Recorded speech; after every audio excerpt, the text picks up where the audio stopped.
তোমার চ্যানেল। যত দিন যাচ্ছে মনে হচ্ছে ব্যাঙ্গালোরের সকালটা না আলোটা অনেক দেরি করে ফুটছে। এখন বাজে 6:25। দেখেছো বাইরে না আছে কোনো আলো, না আছে কিছু, এখনও রাস্তার লাইটগুলো জ্বলছে। তোমাদেরকে তো দেখিয়েছিলাম ভিডিও করতে করতেই রাস্তার লাইটগুলো নিভে গেছিলো। তবে এখানকার মানুষ কিন্তু ভীষণ সকালে ওঠে, সে অন্ধকার থাকুক আর যাই থাকুক।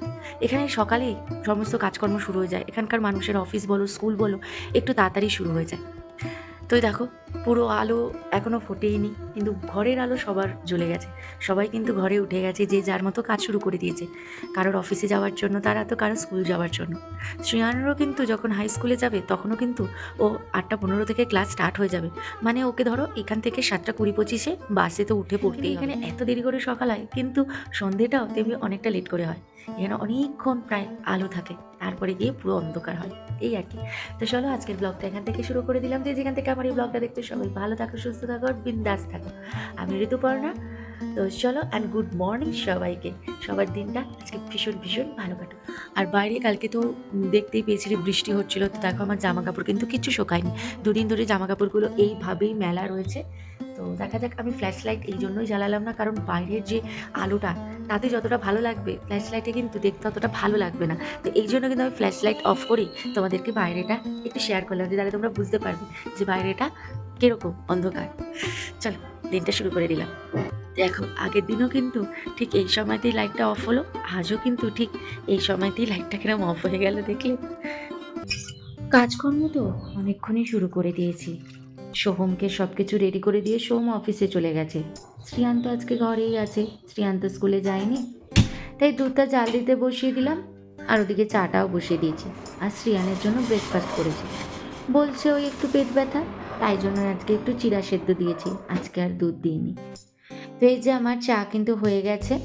তো চা তো রেডি হয়ে গেছে, চাটাও একটু ঠান্ডা হোক। আর শ্রিয়ানের ব্রেকফাস্টটাও ঠান্ডা করতে দিয়েছি। ততক্ষণে যাই বিছানাটা একটু গুছিয়ে নিই, বিছানাও গোছানো হয়ে যাবে, চাটাও ঠান্ডা হয়ে যাবে একটু। তো চলো আজকে তো শ্রিয়ান ঘরে আছে, তাই ও আজকে একদম বিছানায় উঠে পড়েছে আমি যখন বালিশ টালিশ গোছাচ্ছি। তো আমাকে টুকটাক হেল্প করে দেয় কিন্তু যখন আমি বিছানা গোছাই। তো এই আর কি, তো চটপট বিছানাটা গুছিয়ে দিলাম। আমি যতক্ষণ বিছানা গুছিয়েছি ও ততক্ষণ খাটেই বসে আছে, সে খাট থেকে কিছুতেই নামবে না। এবার বিছানাটা ঝাড়বো, ঝাড়তে গেলে তোকে নামতেই হবে, তারপরে আমি ওকে জাগিয়ে খাট থেকে নামিয়ে দিয়েছি। তো এদিকে দেখো এটাও টুকটাক একটু মুছে টুছে নিচ্ছি, একটু হালকা ধুলো পড়েছে তো তাই একটু মুছে নিলাম, কারণ ব্যাঙ্গালোরে কিন্তু ধুলোটাই বেশি পড়ে। তো শ্রিয়ানের ব্রেকফাস্ট হয়ে গেছে। তো শ্রিয়ানকে এখন, শ্রিয়ান তো আজকে স্কুলে যায়নি। শ্রিয়ান বলছে আজকে নাকি ওর স্কুলে একটু পেটটা একটু ব্যথা বলছে। সেরকম কিছু না, বলছে একটু একটু ব্যথা। তো আমি এই জন্য আর ভয়তে পাঠালাম না, বাচ্চা মানুষ, এমনি সবই ঠিকঠাকই আছে ওর। তো এখন ও খেলছে না। বললাম কি করবি, বলছে পড়াশোনা করব। তো পড়াশোনার বই খাতা সবই দিয়ে দিয়েছি, কিন্তু উনি এখন কালার করতে বসেছে। বললো মাম্মা আমি কালার করবো। বললাম ঠিক আছে তুই কালার কর, যা খুশি কর। গুড বয় না শ্রেয়ান, গুড বয়। দেখে দেখে, হ্যাঁ কোথায় নো, এর পাশে না, এটা কি কালার, এটা কি কালার আমাকে বলো। এই যে গ্রিনের পাশে এটা কি কালার? হ্যাঁ তাই হলো, তা তুমি রেড নিয়েছো কেন? হ্যাঁ পাশেরটা রেড, ইয়েস ঠিক, পাশেরটা রেড। ধীরে ধীরে করবে, হ্যাঁ। হ্যাঁ নেক্সট এখানে রেড। তা আগে ইয়েলোটা করে নিতে পারতে, এই যে ছোট্ট ইয়েলো যেটা। ও নিজের মতো কালার বসাচ্ছিল এখানে, তো আমি বললাম যে এখানে কি কালার আছে এটা দেখে দেখে এখানে করতে হবে। তো ওই জন্য এখন সেটাই করছে। তার আগে উনি নিজের মতো এই যেখানে ইয়েলো, পিঙ্ক, অরেঞ্জ এসব বসিয়ে দিয়েছিল। এবার দেখে দেখে করবে। বাবা এই তো ইয়েলো, হ্যাঁ বাহ ভেরি গুড, হ্যাঁ করো করো ইয়েলো করো। এসব দিয়ে বাচ্চাদেরকে রাখতে হয়, না হলেই এখন হয় খেলতে শুরু করে দেবে। ওর যখন মন চেয়েছে এটা করার, পড়তে প্রথমে বললো পড়াশোনা করবে, তারপর বললো ড্রয়িং, উনি আঁকবেন। আমি বললাম ঠিক আছে তাই কর, তোর যেটা ভালো মনে হচ্ছে তুই সেটাই কর। কারণ এইভাবে কিন্তু আস্তে আস্তে, আর শ্রিয়ান কিন্তু খুব সুন্দর আঁকে। ওদের স্কুলে মানে খুব সহজ পদ্ধতিতে যে ছোটো ছোটো আঁকা হয় না, ওই আঁকাগুলো কিন্তু খুব সুন্দর ধরে ফেলেছে।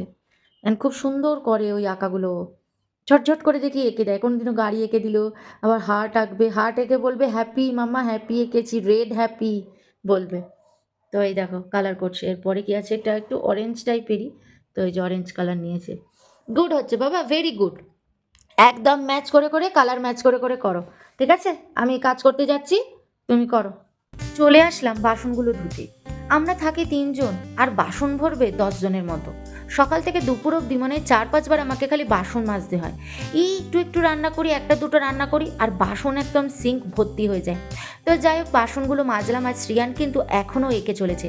আসলে শ্রিয়ানের কিন্তু এই ড্রয়িংয়ের প্রতি একটা বেশ ইন্টারেস্ট আছে বা ওর হবি বলতে পারো। ওকে ড্রয়িংয়ে দেবো ভাবছি, তবে আর কিছুদিন পরে ওকে দেবো। সেই চিন্তাভাবনাটা করে রেখেছি যে ওকে আগে ড্রয়িংটা শেখাবো, কারণ ও ভীষণ ইন্টারেস্ট নেয় এই ড্রয়িং করার জন্য। কালকে যেরকম বৃষ্টি পড়ছিল কে বলবে, দেখো কি সুন্দর রোদ উঠে গেছে, দেখেছো? একদম বাইরেটা যেন ঝলমল করছে, ফের রোদটা দেখলে একদম মনটা ভালো হয়ে যায়। তো দেখো জামাগুলোর মধ্যে একদম ভীষণ সুন্দর রোদ লেগে গেছে, জামাগুলো সব শুকিয়ে গেছে, নালে একটা স্যাঁতস্যাঁতে ভাব হয়েছিল। তো এই দেখো এই জামা তো 2 দিন ধরে শুকালো।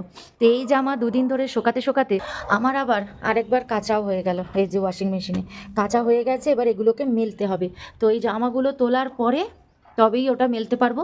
তবে এই দিকটা একটু ফাঁকা রয়েছে, এই প্যান্টগুলো সরিয়ে আমার গায়ের চাদরটাকে ভাবছি মেলে দিই, নাহলে ওটা শোকাবে না, কারণ রোদটা তো এবার আস্তে আস্তে চলে যাবে এখান থেকে না। তো চলো আগে গায়ে চাদরটা মেলে নিই। তো চাদরটা মেলে দিচ্ছি, কারণ দেখো কত সুন্দর রোদ উঠেছে, তাই চাদরটা মেলে দিলাম যাতে চাদরটা তাড়াতাড়ি শুকিয়ে যায়। আর সোহমের জ্যাকেটটাও তো মোটা না, তো এটা যদি এখন মেলে দিই গ্রিলের মধ্যে দিয়ে দেবো, তাহলে গ্রিলে তো একদম অনেকক্ষণ রোদ থাকবে, তো গ্রিল কিন্তু প্রায় শুকিয়েই যাবে। তো শ্রিয়ানকে আপেল কেটে দিয়ে দিয়েছি, শ্রিয়ান এখন আপেল খাবে আর ড্রয়িং করবে। জানি না আপেলটা ওই মাঝে মাঝে আমাকে সেই ওকে খাইয়ে দিতে হবে, কারণ ওর আপেল খাওয়ার তো খুব একটা মুড নেই। তো চলো এখন হচ্ছে রান্না বসাবো। আজকে করব হচ্ছে টোফু আর হচ্ছে গুড়জালি মাছ করব। তো চলো এবার সব কিছু কেটে কুটে রেডি করি, এখনো কিছু কাটা হয়নি। এখন টোফু করব আর গুড়জালি মাছ করব। শ্রিয়ানও আজকে গুড়জালি মাছ খাবে, আর ডালটা করেছে একটু আলু সেদ্ধ মেখে ডাল দিয়ে খাবো আর গুড়জালি মাছ দিয়ে খাবো। এবারে রান্নাটা শুরু করা যাক। তো আজকে যেহেতু টোফু করবো তাই টোফুটা আগে করে নিলাম। টোফুটা যেহেতু নিরামিষ বানাবো আজকে, তো টোফুটা প্রথমে ভেজে নেবো। আর টোফুর জন্য কিন্তু আমি আলু, গাজর, বিনস, কড়াইশুঁটি, ক্যাপসিকাম, ব্রোকলি, টমেটো এগুলো দিয়েই আজকে করব। আর আদা বাটা, একদম নিরামিষভাবে বানাবো। ভীষণ ভালো আর ভীষণ হেলদি খাবার এই টোফু। আর এই সবজি দিয়ে যদি করো না, এটা আরও ভালো খেতে লাগে, আর সবজিও খাওয়া হয়। আর এদিকে দেখো গুড়জালি মাছ ভাজা হচ্ছে। আর গুড়জালি মাছ কিন্তু আজকে বেগুন আর পেঁয়াজ দিয়ে করব। আর এই যে একটা আলু মাখনের মধ্যে তুলে নিলাম যাতে মাখনটা গলে যায়। শ্রিয়ানকে আলুটা একটু গোলমরিচ আর মাখন দিয়ে মেখে দেবো। আর এখানে দেখো শ্রিয়ান খেলা করছে, চারিদিকে গাড়ি ছড়িয়ে রেখেছে। ওকে স্নান করিয়ে দিয়েছি, ব্যাস নিশ্চিন্ত। ওকে স্নান করিয়ে খেলতে দিয়ে দিলাম। এবার আমি মাছটা করব, কারণ মাছটা করতে গেলে আবার দেরি হয়ে যাবে, তাই টোফুটাও হয়ে গেছে আর মাছটাও ভাজা হয়ে গেছে। দেন ওকে স্নানটা করিয়ে নিলাম।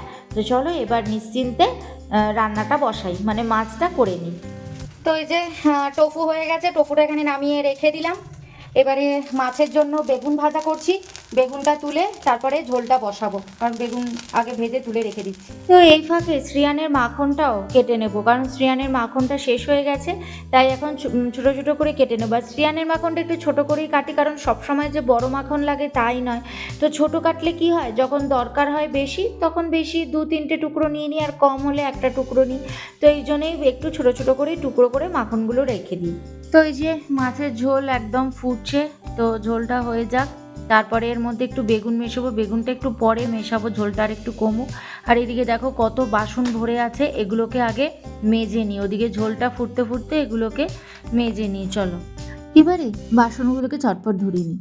সারাদিন যা যা রান্নাবান্না করেছি তারই বাসনপত্র, বললাম না বাসন মাজা যেন শেষই হয় না। খাই একটুখানি, খাই এই কটা মানুষ, আর বাসন ভরবে 10 জনের মতো। তো যাই হোক বাসনগুলোকে সুন্দর করে পরিষ্কার করে ধুয়ে নিলাম। আসলে একাকী এক মনে কাজ করি বলে হয়তো কাজগুলো এইভাবে পরপর পরপর স্মুথলি হয়ে যায়, কোনো চাপ থাকে না।